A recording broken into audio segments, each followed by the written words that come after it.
Hello everyone, হাজির হয়েছি 52তম জিকের ক্লাস নিয়ে। সামনেই আমাদের বিভিন্ন চাকরির পরীক্ষা রয়েছে। আশা করি এই জিকেগুলি তোমাদের কাজে আসবে। তো এই জিকেগুলি আমি প্রিভিয়াস ইয়ারের যে সমস্ত কোশ্চেন পেপার সেখান থেকে আমি বেছে বেছে নিয়ে এসেছি। তো শেষ পর্যন্ত তোমরা ক্লাসটি দেখবে। ভালো লাগলে অবশ্যই চ্যানেলটি লাইক, শেয়ার এবং সাবস্ক্রাইব করবে, পাশে থাকবে। প্রশ্নে আসা যাক।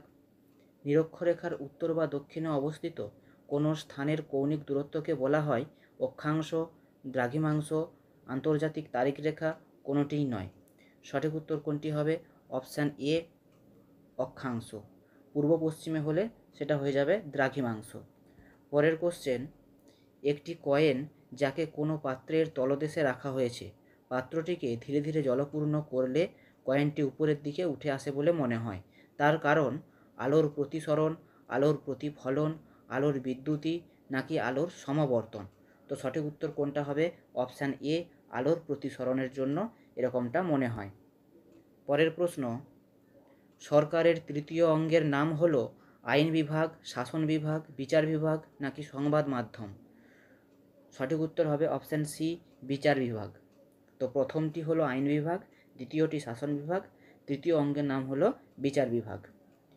পরের প্রশ্ন, কলকাতা মেডিকেল কলেজ প্রতিষ্ঠিত হয় 1800 খ্রিস্টাব্দে, 1817 খ্রিস্টাব্দে, 1835 খ্রিস্টাব্দে নাকি 1857 খ্রিস্টাব্দে? সঠিক উত্তর কোনটি হবে? অপশান সি, 1835 খ্রিস্টাব্দে লর্ড উইলিয়াম বেন্টিং এটি প্রতিষ্ঠা করেন। পরের কোশ্চেন, সম্প্রতি ভারতের প্রথম কোন রাজ্যে প্রথম এলএনজি শক্তিচালিত বাস পরিষেবা চালু হয়েছে? মহারাষ্ট্র, মধ্যপ্রদেশ, আসাম, হরিয়ানা? কারেন্ট অ্যাফেয়ার্সের প্রশ্ন এটি। তো সঠিক উত্তর কোনটি হবে? Option A, Maharashtra. পরের প্রশ্ন, ব্রহ্মানন্দ নামে পরিচিত দেবেন্দ্রনাথ ঠাকুর, রাধাকান্ত দেব, কেশবচন্দ্র সেন নাকি শিবনাথ শাস্ত্রী? সঠিক উত্তর কোনটি হবে? অপশান সি, কেশবচন্দ্র সেন ব্রহ্মানন্দ নামেও পরিচিত ছিলেন। পরের প্রশ্ন, দুধ থেকে ক্রিম আলাদা হয় যখন তাকে ঘাঁটা হয়, কারণ অভিকর্ষজ বল, সংযোজী বল, অপকেন্দ্রিক বল নাকি ঘর্ষণ বল? তো সঠিক উত্তর কোনটি হবে? অপকেন্দ্রিক বল, অপশান সি। অপকেন্দ্রিক বলের জন্যই যখন দুধটাকে ঘাঁটা হয় তখন সেটা ক্রিমটা আলাদা হয়ে যায়। অপশান সি সঠিক উত্তর। পরের কোশ্চেন, 1946 খ্রিস্টাব্দে ব্রিটিশ শাসনের বিরুদ্ধে যে স্থানে নৌসেনারা বিদ্রোহ করেছিলেন সেটি হলো বোম্বাই, কলকাতা, কোচিন নাকি মাদ্রাজ? তো নৌবিদ্রোহ কোথায় হয়েছিল? বোম্বাইতে 1946 খ্রিস্টাব্দে তলোয়ার নামক জাহাজে। পরের প্রশ্ন, ভারতের সঞ্চিত তহবিলের দায়িত্ব রয়েছে নিম্নলিখিত কোন ব্যক্তির হাতে? প্রধানমন্ত্রী, স্পিকার, অর্থমন্ত্রী নাকি রাষ্ট্রপতি? তো সঠিক উত্তর কোনটি হবে? অপশান ডি, রাষ্ট্রপতি। রাষ্ট্রপতির হাতে ভারতের সঞ্চিত তহবিলের দায়িত্ব রয়েছে। এটা কত নম্বর ধারাতে বলা হয়েছে? 266-র 1 নম্বর ধারাতে এটা বলা হয়েছে। পরের কোশ্চেন, সম্প্রতি কে 2024 সালের সঙ্গীত কলানিধি অ্যাওয়ার্ডে ভূষিত হয়েছেন? বিনোদ কুমার দ্বিবেদী, কল্পিনী কোমাকালী, প্রভাকর কারেকার নাকি টি এম কৃষ্ণ? কারেন্ট অ্যাফেয়ার্সের এটি প্রশ্ন। তো সঠিক উত্তর কোনটি হয়ে যাবে? Option D, T M Krishna. পরের প্রশ্ন, স্বল্পমোচন প্রক্রিয়াটি কোন ধরনের আবহবিকার? যান্ত্রিক, রাসায়নিক, জৈব নাকি কোনোটিই নয়? সঠিক উত্তর হবে অপশান এ, যান্ত্রিক আবহবিকার। পরের কোশ্চেন, নিম্নলিখিত কোন নৃত্যশৈলী উত্তর ভারতের? কত্থক, ভারতনাট্যম, কথাকলি নাকি ওড়িশি? তো সঠিক উত্তর কোনটি হবে? Option A, Kathak. কত্থক হলো উত্তর ভারতের, ভারতনাট্যম তামিলনাড়ু, কথাকলি কেরল, ওড়িশি ওড়িশার। পরের প্রশ্ন, নালন্দা বিশ্ববিদ্যালয় স্থাপনকারী গুপ্ত শাসক হলেন দ্বিতীয় কুমারগুপ্ত, প্রথম কুমারগুপ্ত, দ্বিতীয় চন্দ্রগুপ্ত নাকি সমুদ্রগুপ্ত? সঠিক উত্তর কোনটি হবে? অপশান বি, প্রথম কুমারগুপ্ত নালন্দা বিশ্ববিদ্যালয় স্থাপন করেছিলেন।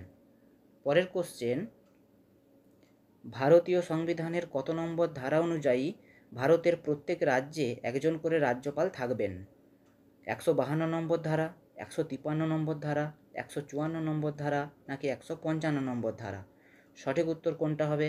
অপশান বি, 153 নম্বর ধারাতে বলা হয়েছে ভারতের প্রত্যেক রাজ্যে একজন করে রাজ্যপাল থাকবেন। পরের প্রশ্ন, সম্প্রতি প্রয়াত বিশিষ্ট তাঁতশিল্পী কপিল দেবপ্রসাদ কত সালে পদ্মশ্রী সম্মানে ভূষিত হয়েছেন? 2017, 2016, 2020 নাকি 2023? সঠিক উত্তর হবে অপশান ডি, 2023 সালে। এটিও ছিল কারেন্ট অ্যাফেয়ার্সের একটি প্রশ্ন।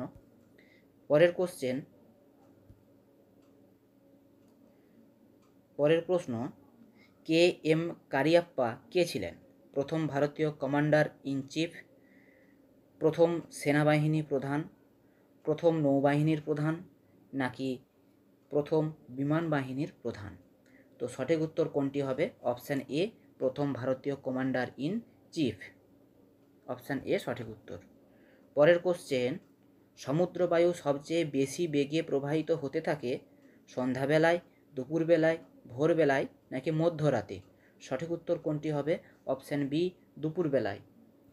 পরের কোশ্চেন, বেতাল পঞ্চবিংশতি গ্রন্থটির লেখক হলেন ঈশ্বরচন্দ্র বন্দ্যোপাধ্যায়, বিশ্বনাথ দেব, প্যারীচাঁদ মিত্র, রামরতন তর্কভূষণ? সঠিক উত্তর কোনটি হয়ে যাবে? Option A, Ishwarchandra Vidyasagar. তার আসল নাম হচ্ছে ঈশ্বরচন্দ্র বন্দ্যোপাধ্যায়। পরের কোশ্চেন, ইন্টারন্যাশনাল লেবার অর্গানাইজেশন এর সদর দপ্তর কোথায় অবস্থিত? প্যারিস, রোম, ইটালি নাকি জেনেভা? সঠিক উত্তর হবে অপশান ডি, জেনেভা।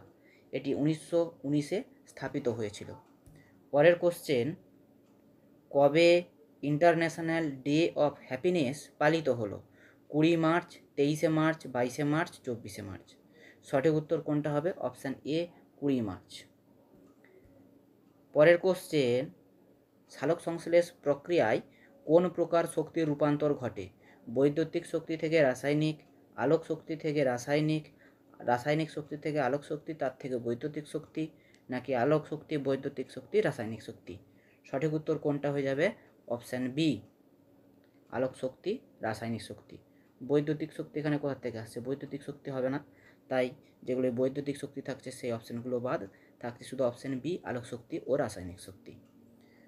পরের কোশ্চেন, রাজগীরে আয়োজিত প্রথম বৌদ্ধ সম্মেলনে কে সভাপতিত্ব করেছিলেন? অজাতশত্রু, মহাকাশ্যপ, অশোক, তিস্য? তো সঠিক উত্তর কোনটা হবে? সভাপতিত্ব করেছিলেন কিন্তু মহাকাশ্যপ। এটা কার সময়ে হয়েছিল? অজাতশত্রুর সময়। পরের প্রশ্ন, মোহাম্মদ বিন কাসিম ভারত আক্রমণ করেছিলেন 712 খ্রিস্টাব্দে, 713 খ্রিস্টাব্দে, 705 খ্রিস্টাব্দে নাকি 721 খ্রিস্টাব্দে? সঠিক উত্তর কোনটা হবে? অপশান এ, 712 খ্রিস্টাব্দে মোহাম্মদ বিন কাসিম ভারত আক্রমণ করেন। পরের প্রশ্ন, রক্তে লোহিত কণিকার সংখ্যা বৃদ্ধিকে বলে অ্যানিমিয়া, লিউকোমিয়া, লিউকোপেনিয়া নাকি পলিসাইথেমিয়া? তো সঠিক উত্তর কোনটি হয়ে যাবে? Option D, polycythaemia. পরের কোশ্চেন, কবে সারা বিশ্ব জুড়ে ওয়ার্ল্ড স্প্যারো অফ ডে পালিত হলো? 22 মার্চ, 23 মার্চ, 29 মার্চ নাকি 20 মার্চ? এটাও সঠিক উত্তর হয়ে যাবে অপশান ডি, 20 মার্চ। পরের প্রশ্ন এবং শেষ প্রশ্ন এটি, ভারত মাতার চিত্রটি কে অঙ্কন করেছিলেন? অবনীন্দ্রনাথ ঠাকুর, রবীন্দ্রনাথ ঠাকুর, রবি বর্মা নাকি যামিনী রায়? সঠিক উত্তর কোনটি হয়ে যাবে? সঠিক উত্তর হবে অপশান এ, অবনীন্দ্রনাথ ঠাকুর এই ভারত মাতার চিত্রটি অঙ্কন করেছিলেন। তো এই 26টি ছিল আজকের জিকের প্রশ্ন। কেমন লাগলো তোমরা তা কমেন্ট সেকশনে জানাবে। ভালো লাগলে অবশ্যই চ্যানেলটি সাবস্ক্রাইব করে পাশে থাকবে পরবর্তী আরও এরকম গুরুত্বপূর্ণ ক্লাসের জন্য। ধন্যবাদ।